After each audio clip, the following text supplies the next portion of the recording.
元锦，陈郡人，少有才名。13岁入京待嫁，15岁及笄，嫁入国公府。后随夫婿陆琪迁居九江郡，寂寂无闻，终老一生。陆琪侧室温素，原是元锦侍女，在内打理家事，教养子女，在外乐善好施，在九江郡素有贤名。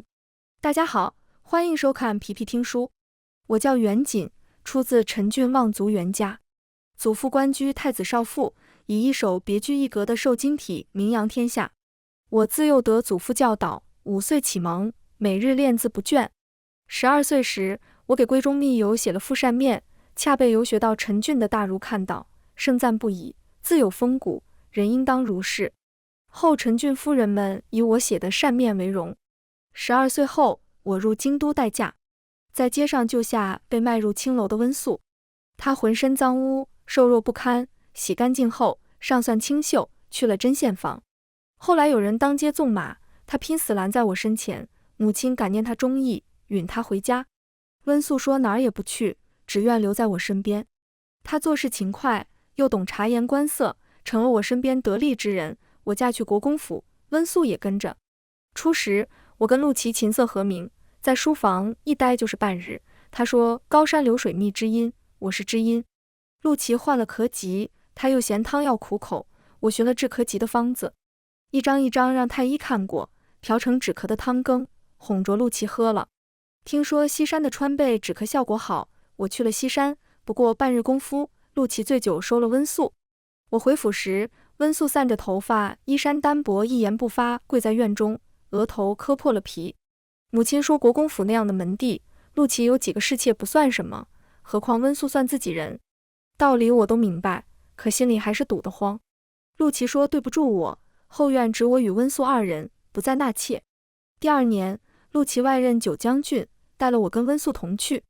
温素把九江郡的宅子打理得井井有条，与陆琪同僚家眷相处融洽。开始有人见不得他一个妾室主持中馈，温素也不恼，笑得温和。姐姐自幼有才名，品性高洁，哪能用这些俗事烦扰姐姐？慢慢的，便没有人提起我。我在后院锦衣华服，养尊处优。温素待我事事恭敬，处处妥帖。他跟陆琪生了1儿1女，稚子可爱，他2人慈母严父，其乐融融。他小儿子习字，陆琪说了一句：你母亲的字写得极好，曾经在陈郡很有名气。温素的小儿子活泼伶俐，我很喜欢。温素笑着说：姐姐喜静，莫让孩子扰了姐姐清静，夫君想夺揽，可不许累着姐姐。这些年他们越来越像一家人，我成了一个摆设。府里有什么好东西，最先送来我的院子。温素头上戴着的还是他刚给陆琪做妾时我给的点翠梅花金簪。温素总说他如今一切皆是我给的，不敢忘本。温素一张脸生得十分寡淡，我记得他小儿子满月宴，他装扮得十分华丽，被郡守夫人笑了一句不伦不类。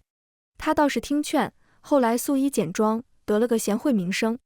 陆琪偶尔会感叹温素这些年不容易。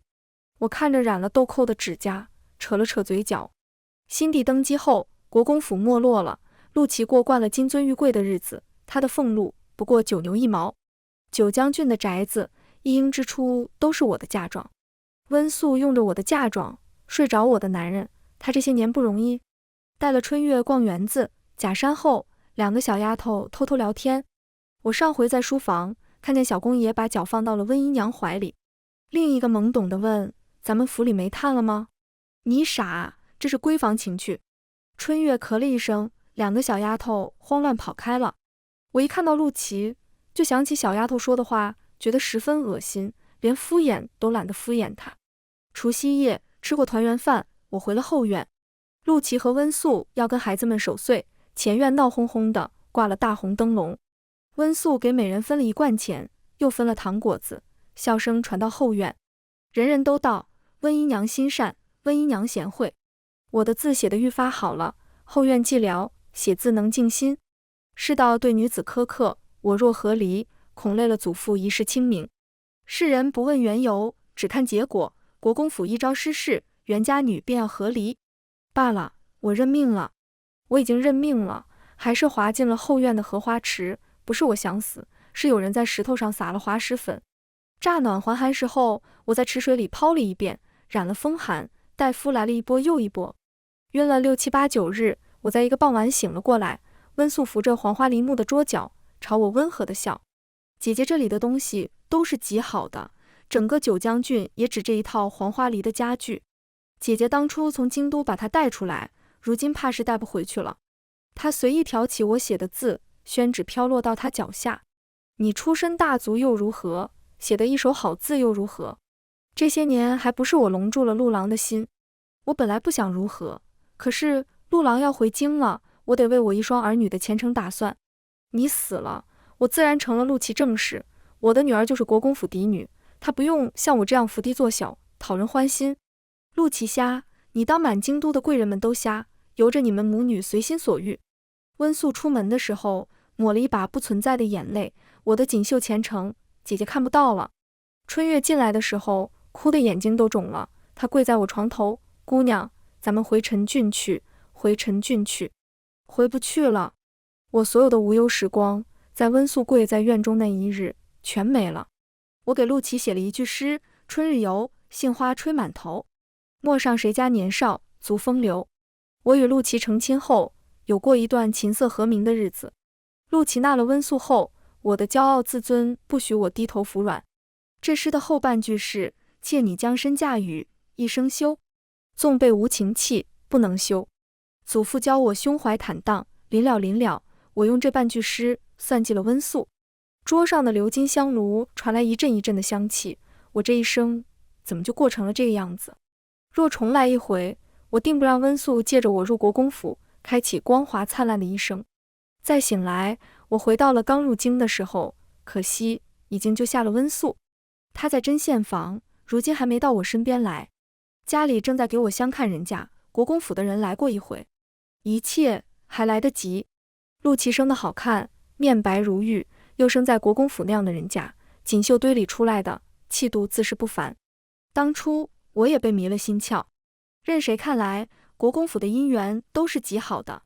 我给祖父去了封信，信末提了件小事。听说小公爷本来想买一幅古画，掌柜略劝几句，改买了一方砚台。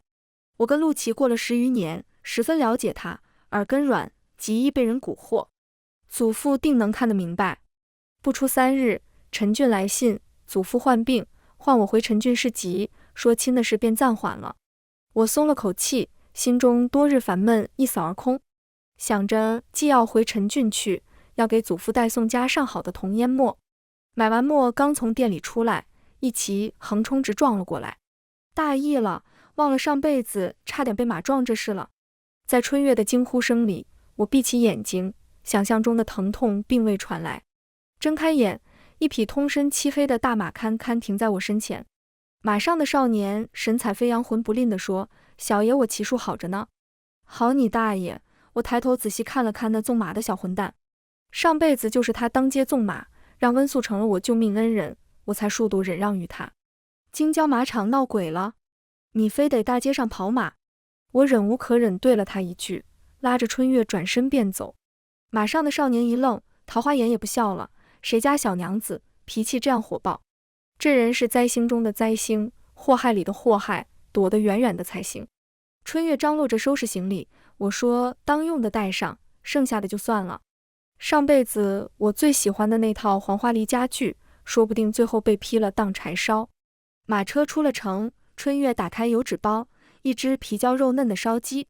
想想我在九江郡内操蛋的过往，想吃鸡桌上准有余。我撕了一个鸡腿，马车哐当一下停下了。听说袁姑娘要回陈郡，来送一送姑娘。声音年轻几分，语调却是我上辈子熟的不能再熟了。陆琪，上辈子我俩少年夫妻，正是情浓，他醉酒收了温素。我一颗真心不知如何安放，他被温素温柔小衣笼了去，觉得我妒忌不容人。此后10多年，夫妻离心，我死在他的后院。如今我与他并不熟识，只在大学士家春日宴上远远见过一回。我面色不悦，春月正要打发他走，马车外面又传来一个轻柔的女声：姑娘，是国公府的小公爷来送您。小公爷赶了一路，姑娘您要不见见？温素本在针线房，听闻我要回陈郡去，收拾行李跟了来，说我与他有再造之恩，当随行身侧，结草以报。春月见我素着发髻，又一脸烦躁，以不方便见外男为由，回了陆琪。陆琪静默一瞬，又道：春日宴上，姑娘写了一幅字，受尽清俊，意态跌宕。我心中仰慕，等着姑娘回京。春月见我脸越来越黑，一脚蹬在马屁股上，马车冲了出去，将陆琪远远甩在后面。等到驿馆休息时，温素跪在门边，垂着头，露出一截细白的皮肤来，奴自作主张，请姑娘责罚。小小年纪，心思缜密，以前是我小瞧了她，我倒想看看这辈子她怎么借我的事，一步一步往上爬。路上走了月余，带回了陈郡，看到幼时居住的小院，与从前一模一样，不由得红了眼眶。连带看我堂兄袁善见，也多了几分顺眼。我俩打小不睦，他说我附庸风雅，贤良淑德，半分也无。我说他恃才傲物，君子九思，九思全无。后来我贤良淑德，他依旧恃才傲物。袁善见拿了一个细颈白瓷瓶，里面插着一只半开的粉盒，往我怀里一塞，你喜欢的。多谢兄长。袁善见一抬下巴，骄矜地嗯了一声，脊背挺直，像只骄傲的孔雀，还是那副让人恨不得掐死的死样子。到春寒的时候，祖父外出会友，患了咳疾，到夜里咳得越发厉害。前世我为陆琪寻过治咳疾的方子，如今用上了。祖父年岁愈大，竟学那孩童般，不肯吃药，偏爱甜食。我做了桂花糕，细白软糯，吃了药可以吃上一块。细细调养了半月，祖父的咳疾好了起来。我想着避开陆琪，寻个品行端方的夫君，举案齐眉过完这辈子。长公主家那纨绔，混蛋的不成样子，文章写的狗屁不通，推牌九逛花楼，样样精通。但凡他多看谁家姑娘一眼，姑娘家里都得连夜定亲。如今我跟这混蛋定了亲，长公主亲自来陈郡提的亲。长公主双居多年，不问世事，亲自来陈郡提亲，袁家不能服了长公主面子。袁善见那只花孔雀，我回来时玉尊降贵给我送了一回荷花，现下又来了。我这恃才傲物的堂兄，不喜做官，不善结交，除了有些名气，还是个白身。他顶顶瞧不上长公主家的纨绔，又无可奈何，与我相顾无言半晌，颓然离去。好不容易重来活一回，我不能因为个纨绔一根绳子把自己吊死，投其所好，顺势而为，日子总能过下去。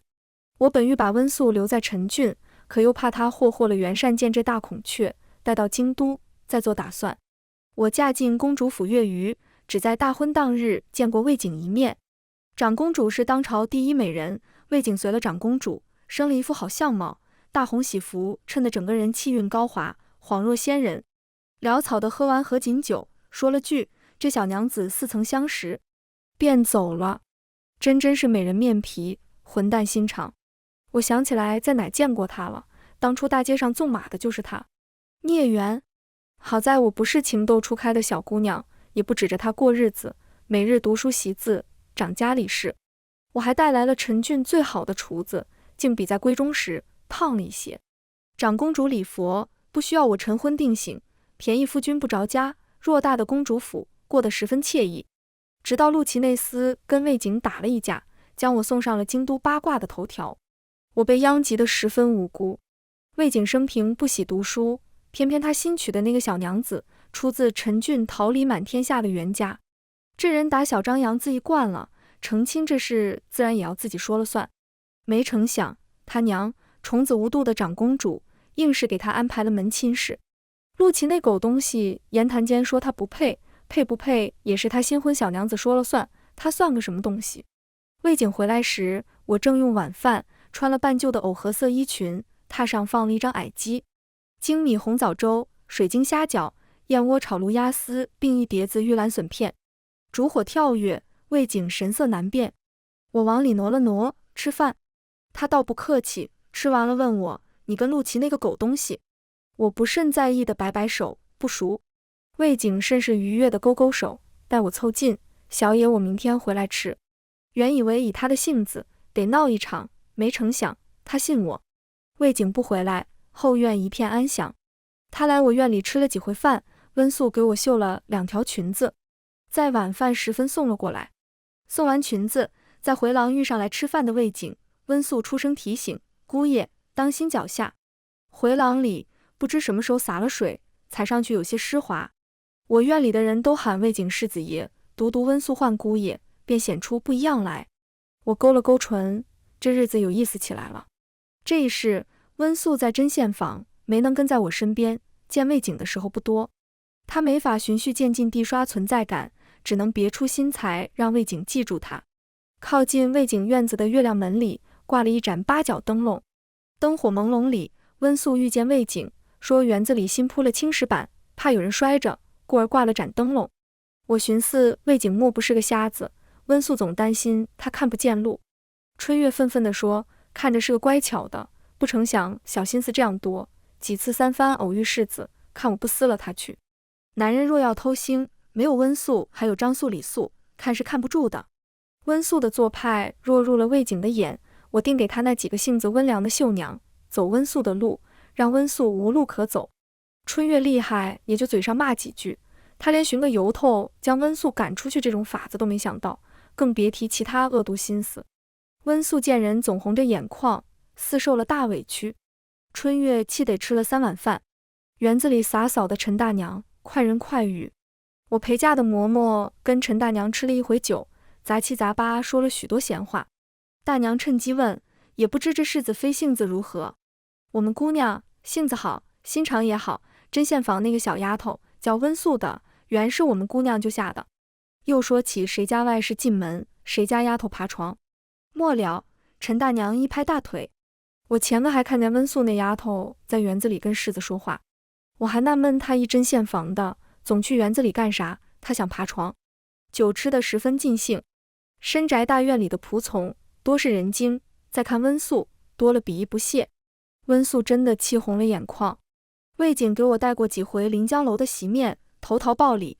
他生辰，我找堂兄画了幅画。我嫁给魏景没几日，他大包小包的来了京都，以画虎名扬京都。起初堂兄怎么也不肯，如今他的画千金难求，给他还不如给狗，他比狗好看。我堂兄沉默一瞬，画了只十分漂亮的老虎，但羞于提名。正好魏景只喜欢老虎，有没有名家题字他并不关心。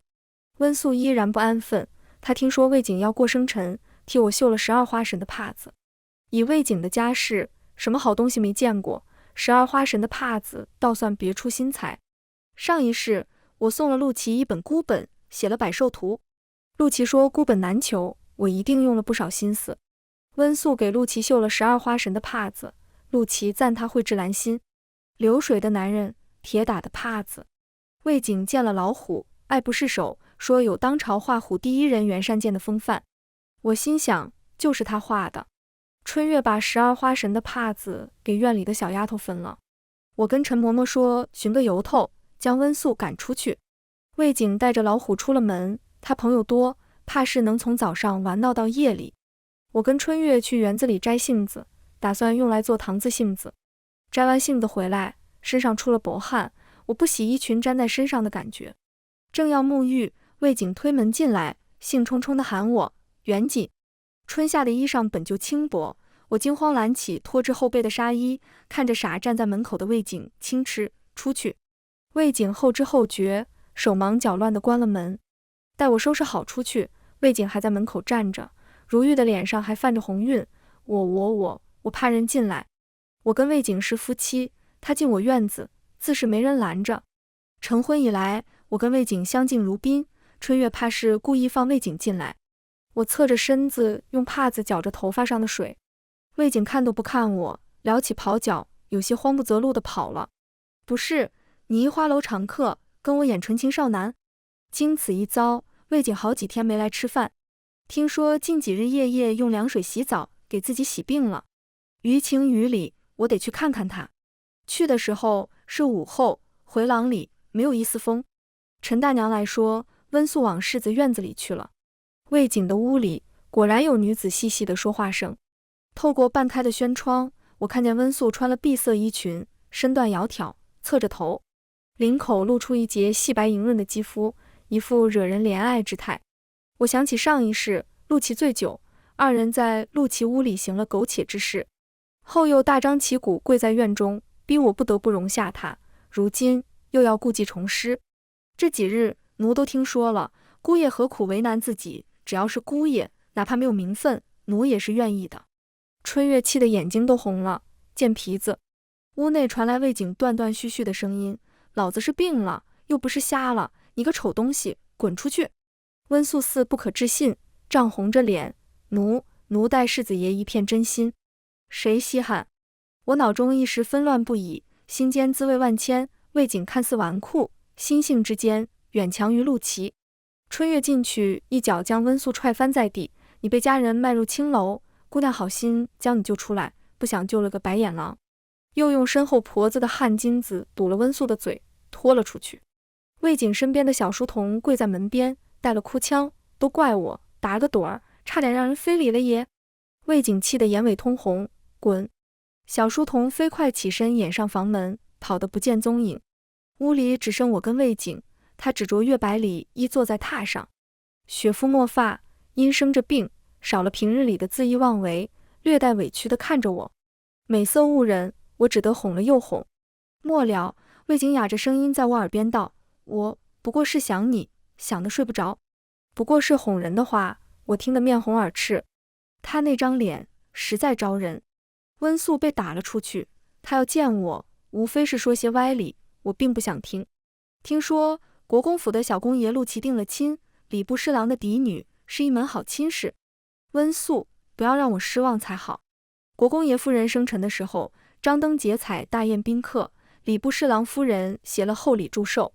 小公爷陆琪醉酒，与一婢女衣衫不整，被堵在屋内。小公爷只说醉了酒，什么都没做。那婢女跪在一旁，只掩面哭泣，露出一截细白的后颈。礼部侍郎夫人当场砸了茶杯，头也不回地走了。第二日就上门退了亲。陆琪成亲前与婢女鬼混，还被未来丈母娘撞见的丑事，就那么成了京都茶余饭后的谈资。国公府的脸面被踩在地上摩擦，国公夫人气得很了，连夜将那婢女沉了堂，说是不慎溺死的。那个婢女似叫温素，一个路边的小乞儿曾向他透露过陆琪的行踪。魏景是个纨绔，他从花楼过，满楼红袖招。他搬空了长公主的庄帘，手是流水一样送入我院中。拜魏景所赐，常年礼佛的长公主唤我一叙。我抱着满满一匣子奇珍异宝等在外间，长公主穿了青色加长对襟大袖衫，坐在上首。岁月从不败美人，长公主年逾30，依旧可见当年第一美人风韵。她跟当今陛下一母同胞，幼时母族示威，陛下年幼，她曾周旋于朝中重臣，后来嫁入大将军府。陛下初登大宝，内乱刚平，边境祸患又起。魏将军带兵驻守边境，曾数次击退匈奴，换来边境百年和平，后旧伤复发，死于梁城。传闻长公主与大将军感情不睦。长公主说起旧事，说陛下还是皇子时曾拉拢祖父未果，袁家只做学问，不涉党争。我钦佩袁太傅忠正廉洁，也恼怒曾经拉拢未果，便去陈郡提亲。不想你甚合我意，抄的经书，章法自然，从容不迫，不似出自妙龄少女之手。观你入府行事，快然自足，心无挂碍，无挂碍故，无有恐怖。经书倒是没白抄，你怕是从未将景儿放在心上，也不屑与那婢女计较吧？我有些心虚地抿了抿唇。那是从前，如今你儿子跟我师美难继，不一定扛得住。长公主放缓了语气，景儿行事不羁，心性却纯良，她倾慕你，你可愿给她一个机会？不，她喜欢的是我的皮囊。若她日后对你不起，我与你何离？只是事变化无常，有一日我不在了，希望袁家能护她周全，魏家只余她一个了。末了让我把那匣子抱走，她礼佛那些用不上了，原本也是留给儿媳妇儿的。临出门时，听得一句若有似无的轻叹，魏家人都常情。魏景做了一个九品参将，在这遍地达官显贵的京都，微不足道。我自有孕，胃口不好，他的俸禄全给我买了零嘴，糖葫芦买的最多。陆琪做了御史吏，隔三差五参魏景一本，陛下是不理会的。我本就呕吐烦躁，他还火上浇油。一日他下朝，我将他堵在道上。陆琪小心翼翼地看着我，你可还好？你若不找我夫君麻烦，自是好的。他苦涩一笑，魏参将那性子，如何能待你好？若是我定。我嗤笑一声，你定如何？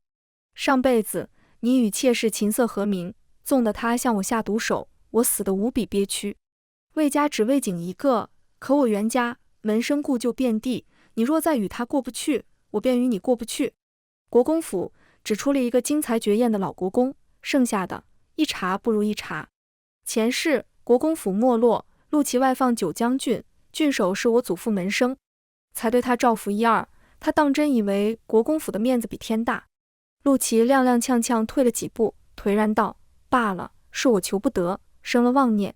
我将京都的好吃的吃了个遍，好玩的玩了个遍。袁善见每每见我，都要念叨一通，贤良淑德学到狗肚子里去了。他原先不是这样说的，他原先说那纨绔待你不好就和离，名声面子算个屁。刚来京都那会儿，他卖画我卖字，硬是卖出一个让我下辈子都衣食无忧的小金库。袁家乃清流世家，袁家祖宗知道我俩这么干，怕是要气得活过来。袁善见这大孔雀，一贯嘴硬心软。第一个孩儿2岁时，梁城从七品安抚使司迁事一直空缺，我随魏景去了梁城。梁城，魏景父亲魏大将军曾经驻守的地方。魏景不喜文墨，长公主无奈让人给他读兵书，3岁读到成亲。此人是个纨绔，还是个打仗不要命的纨绔。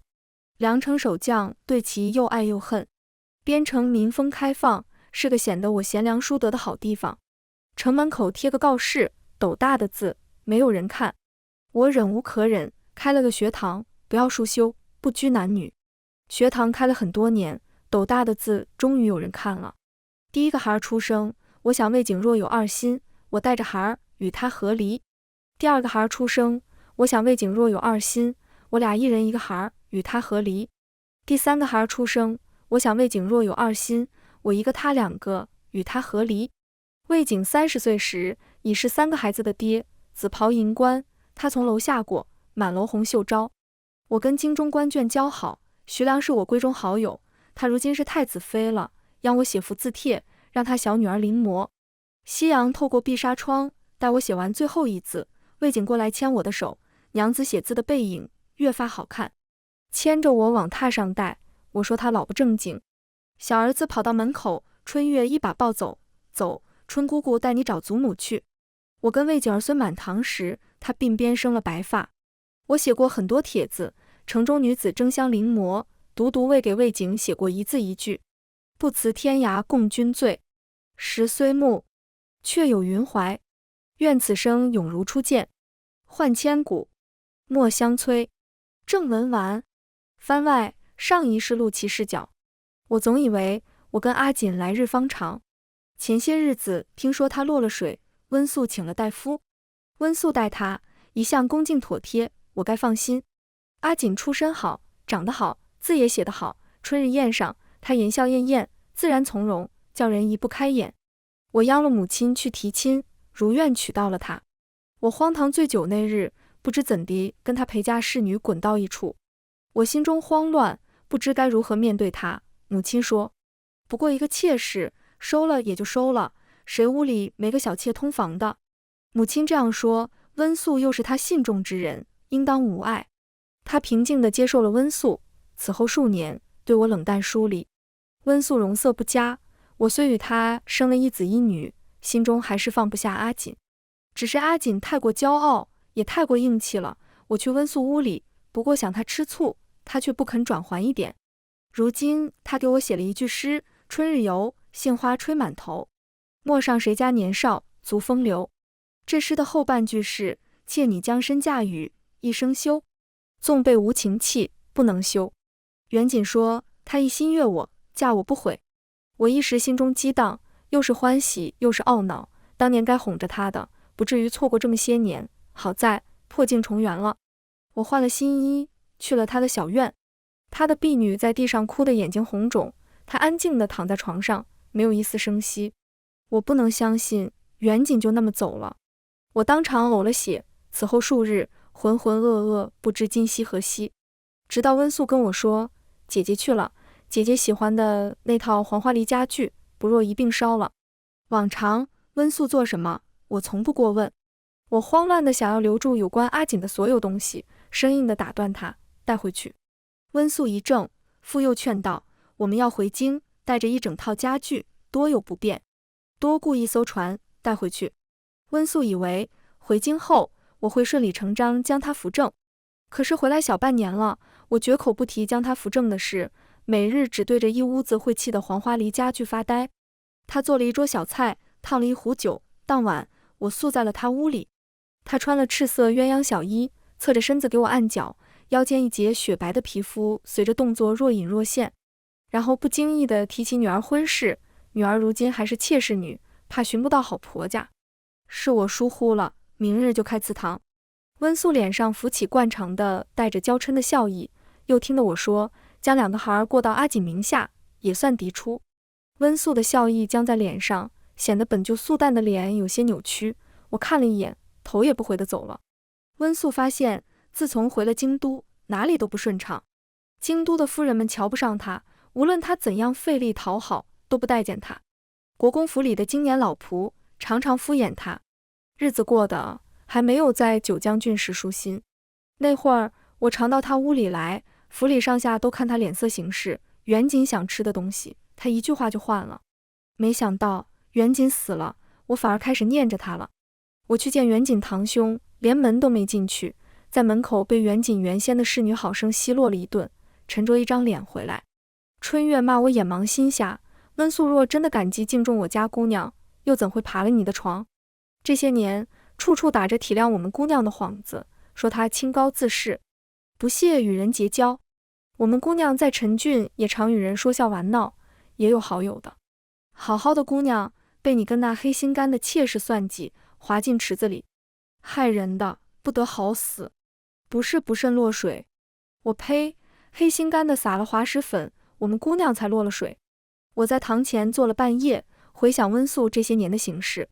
我数次生了跟阿锦道歉的心思，每心思刚起，温素便在我耳边提起，姐姐顺遂无忧惯了，你这回过去徒惹她不快。我便气远景脾气大，不愿去了。温素不动声色地离间了我跟阿锦多年。春月骂得对，是我眼盲心瞎。我使人连夜捉了温素的亲信，严刑拷打下，什么都说了。温素竟害死了我的阿锦，他怎么敢？我什么都顾不上，血红着眼，冲入温素院中，拖了他往池塘去。温素散了发，慌乱地喊叫。我把温素按入池塘，无人敢上前劝阻，直到两个孩子赶来，哭求我放手，我才失魂般松了手。温素被拖了上来，吓破了胆，哆嗦着不敢动。我彻底厌弃了温素，只让他跟府中仆人住在一处，每日换衣不停。远景生辰那日，温素去了祠堂，原是想在远景牌位前跪一跪，好让我消气，不知怎地与我起了冲突，打翻了烛台。祠堂里新添了灯油，火势一发不可收拾，我二人葬身火海。犹记那年青春年少，阿锦笑靥如花。阿锦，我来寻你了。全文完，皮皮听书感谢您的观看，每天上新精彩小说，喜欢就订阅吧。